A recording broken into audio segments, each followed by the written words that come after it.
Un gusto poderles saludar en esta oportunidad. Mi nombre es Roberto Barahona, soy estudiante de la Universidad Tecnológica de la materia o la carrera de Ciencias Jurídicas, cursando la materia de Criminología y Ley Penitenciaria. En esta oportunidad vamos a compartirles el tema de los derechos de las personas privadas de libertad.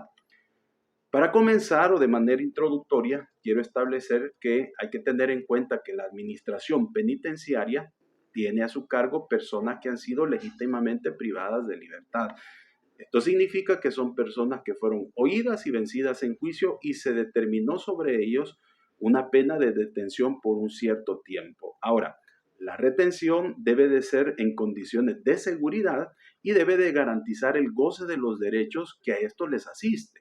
Asimismo, deben de ser puestos en libertad en su oportunidad mediante orden judicial. Ahora, ¿quién tutela los derechos de los privados de libertad? ¿Quién es ese garante de que el Estado cumplirá los derechos que a estas personas les asisten? La autoridad jurisdiccional controla que los derechos de los privados de libertad sean respetados por la autoridad de la administración penitenciaria, conjugándose el actuar de dos órganos del Estado, surgiendo la teoría de pesos y contrapesos. Uno custodia, el otro vela por la tutela de los derechos que asisten a los privados de libertad. Recordemos que un privado de libertad lo que ha perdido es precisamente el derecho de ambular libremente. Sin embargo, hay otros derechos que se mantienen y que están consagrados en la Constitución. Es por ello que surge una figura muy relevante y es el juez de vigilancia penitenciaria y que es la autoridad independiente frente a la autoridad administrativa, o sea, el encargado del resguardo del privado de libertad. Y su encargo es precisamente la tutela de los derechos de los privados de libertad. Ahora, ¿cuáles son los instrumentos con los que cuenta o con los que se cuenta en el orden jurídico para velar por el cumplimiento de los derechos de los privados de libertad? Tenemos que tener en cuenta que hay instrumentos a nivel nacional e instrumentos a nivel internacional que surgen a través de los tratados internacionales. En el orden nacional tenemos la Ley Penitenciaria de El Salvador, que establece los derechos de las personas privadas de libertad en concordancia con la Constitución de la República. A nivel internacional, también tenemos las recomendaciones de Naciones Unidas en las reglas mínimas para el tratamiento de los reclusos. Estas se conocen como las reglas Nelson Mandela. También tenemos un conjunto de principios para la protección de todas las personas sometidas a cualquier forma de detención o prisión. También tenemos la Convención contra la Tortura y otros tratos o penas crueles, inhumanas o degradantes.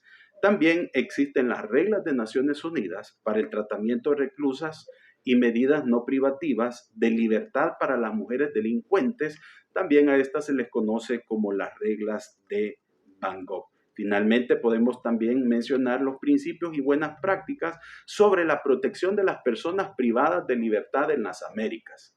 Ahora bien, es necesario o es menester en esta hora que nos centremos en el ámbito nacional y específicamente en la Ley Penitenciaria de El Salvador, que aparte de establecer principios que aseguran durante la ejecución de la pena derechos, facultades y actividades que los privados de libertad pueden tener acceso, también se establecen expresamente los derechos que a esto les asisten.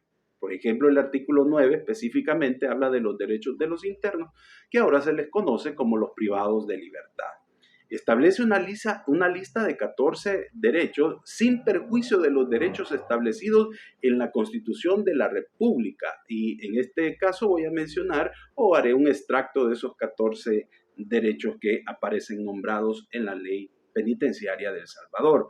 Número 1, que el establecimiento donde esté resguardando prisión cuente con las instalaciones sanitarias y médicas mínimas para garantizar la prevención de su vida, salud e integridad física. También tenemos como derecho tácitamente expreso a un régimen alimenticio suficiente para el mantenimiento de su salud. Quiere decir que el Estado está en la obligación de alimentar a los reclusos o a los privados de libertad. También al respeto de su dignidad en cualquiera